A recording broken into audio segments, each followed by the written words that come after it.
آپ حضرت خدیجہ کے ہاں تشریف لائے اور فرمایا کہ مجھے کمبل اڑا دو، مجھے کمبل اڑا دو۔ لوگوں نے آپ کو کمبل اڑا دیا۔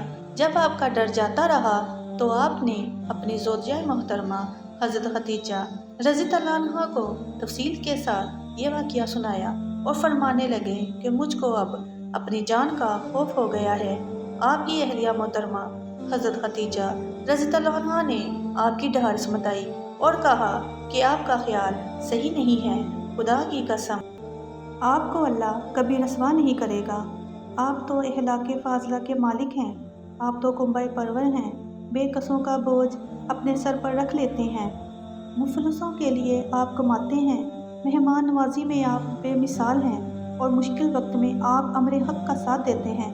ایسے اوصاف حسنہ والا انسان یوں بے وقت ذلت خواری کی موت نہیں پا سکتا۔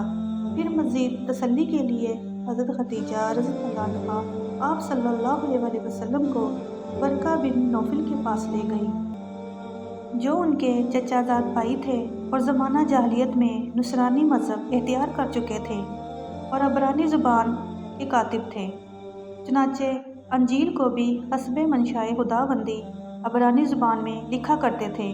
انجیل سریانی زبان میں نازل ہوئی تھی، پھر اس کا ترجمہ عبرانی زبان میں ہوا۔ ورقہ اس کو لکھتے تھے، وہ بہت بوڑھے ہو گئے تھے، یہاں تک کہ ان کی بنائی بھی رخصت ہو چکی تھی۔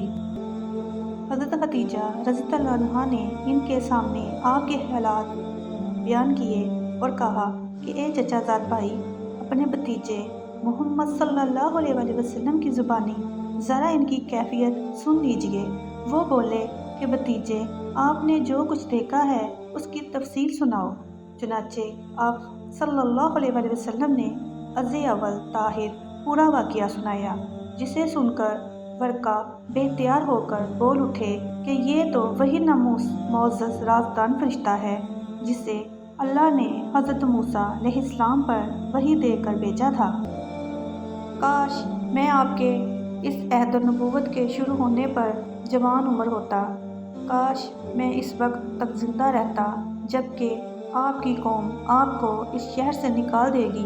رسول کریم صلی اللہ علیہ وسلم نے یہ سن کر تعجب سے پوچھا کہ کیا وہ لوگ مجھ کو نکال دیں گے حالانکہ میں ان میں صادق و امین مقبول ہوں؟ ورقہ بولا، ہاں یہ سب کچھ سچ ہے، مگر جو شخص بھی آپ کی طرح امر حق لے کر آیا لوگ اس کے دشمن ہی ہو گئے ہیں۔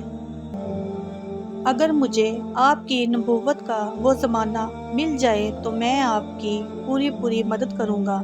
مگر ورقہ کچھ دنوں کے بعد انتقال کر گئے، پھر کچھ عرصہ تک وحی کی آمد موقوف رہی۔